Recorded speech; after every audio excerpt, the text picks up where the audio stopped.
This is a Squiz podcast. We're your shortcut to being informed. Squiz Kids! It's your daily news fix. Fun, free, fresh.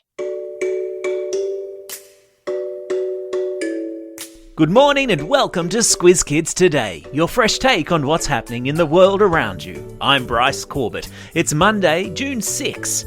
In Squiz Kids Today, Paddington Bear visits the palace. Ukraine's Operation Lion Rescue. Soccer champs Scorpion goal and bad news for snake haters. That's what's making news, kids style. The lowdown.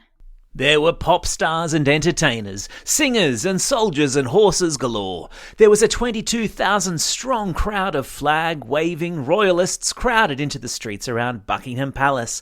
But, in the end, it was a bear in a blue duffel coat and a red hat that stole the show yesterday as the Queen celebrated her Platinum Jubilee.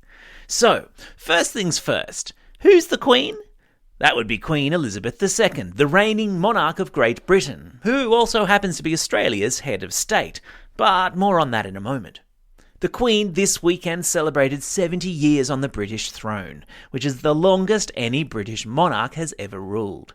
She's now 96 years old, so a remarkable achievement on both fronts. And though there was a big music concert in front of Buckingham Palace on Saturday night, featuring everyone from Elton John to Alicia Keys, it was a pre-recorded afternoon tea between the Queen and Paddington Bear that stole the show. With everyone's favourite bear kindly offering the Queen a marmalade sandwich from his hat as a thank you for her 70 years of service. I've stuck a link to video of the adorable moment in today's episode notes. As for the head of state thing, well, despite the fact we have our own Prime Minister and our own government here in Australia that makes its own decisions, because of modern Australia's historical connection to Britain and the fact we are what's called a constitutional monarchy, the Queen is still the head of state here in Australia. Our new PM has appointed a minister in his government to examine whether that's still an appropriate arrangement for our country, which is why you're going to hear the word republic a whole lot more in the coming days, weeks and months. But that's a subject for a whole other podcast.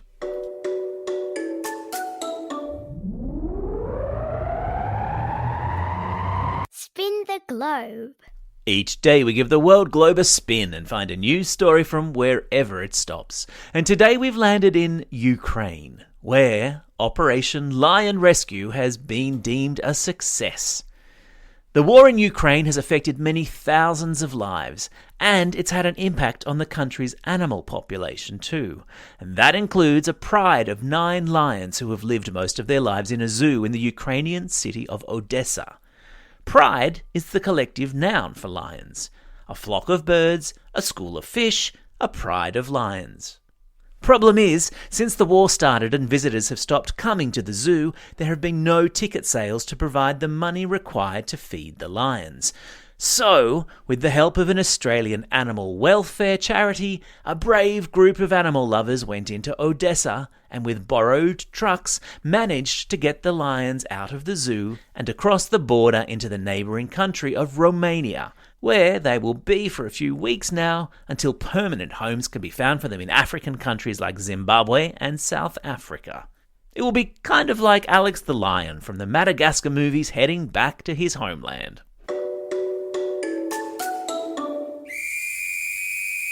Sport time. So, have you ever heard of a scorpion goal? No, me neither. That was until yesterday, when Aussie soccer champ Alou Kuol scored one whilst playing for Australia in an Asia World Cup game at the weekend. A scorpion goal is where a player dives head first towards the goal while a ball is being crossed and collects the ball with the back of their heel, sending it into the back of the net. It's called a scorpion goal because, like a scorpion, it has a sting in its tail. It's incredibly athletic, requires incredible timing and skill, and maybe just a little bit of luck. Certainly, if you ask former Central Coast Mariners star Kuol, who said after the match that he had no idea how he'd pulled it off. No matter, it's now made him eligible for the FIFA Puskas Award, given each year to the goal that fans around the world vote the most beautiful goal of the year. I've stuck a link to video of it in today's episode notes. Enjoy, and maybe don't try to replicate it on the Oval at lunchtime, yeah? Animal Kingdom. In bad news for ophidiophobes, and let's see if you can figure out what that means by listening carefully. 3 Aussie scientists have conclusively busted the myth that venomous snakes don't climb. Now, you maybe already know that the Greek word phobia means fear. Some people have claustrophobia. They're afraid of tight spaces.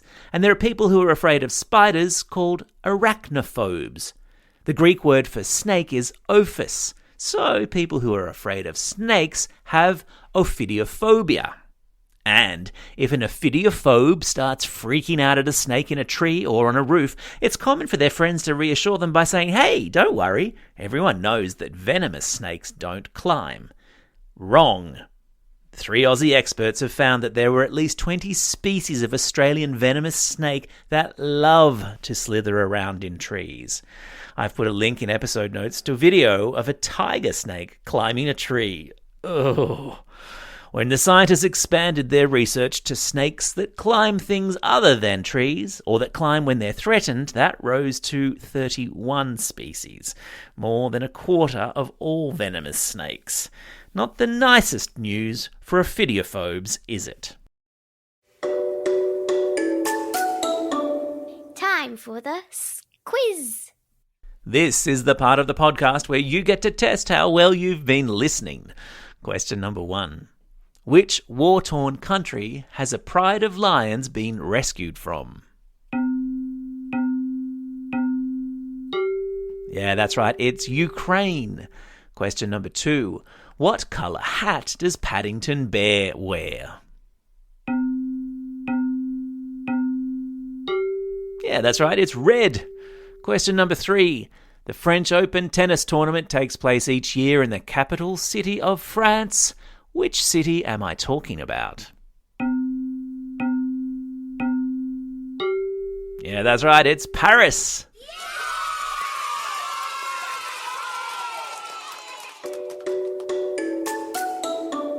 Shout outs.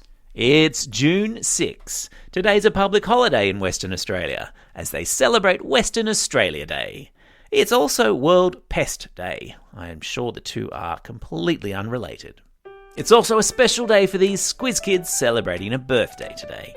Izzy from Vermont South, Jasper from Shoal Bay, Mohammed from Yass, Atari from Fitzroy, Eloise from Sydney, Isabella from Brookvale, Scarlett from Five Dock, and Gemma from Wagga Wagga.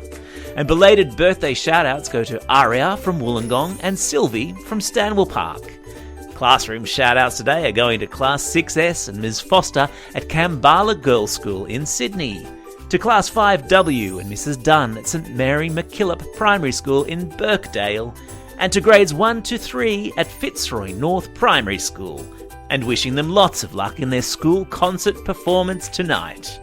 And finally, a welcome shout-out to Ms Brits and Grades 4, 5 and 6 at Crown Street Public School in Sydney, who have recently become fully fledged members of Squiz Kids for Schools. We're delighted to have you aboard. Don't forget, if you've got a birthday coming up and you want a shout-out, or if you're after a classroom shout-out, drop us a line at squizkids@thesquiz.com.au.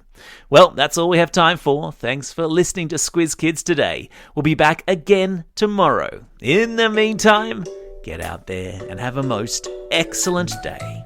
Over and out.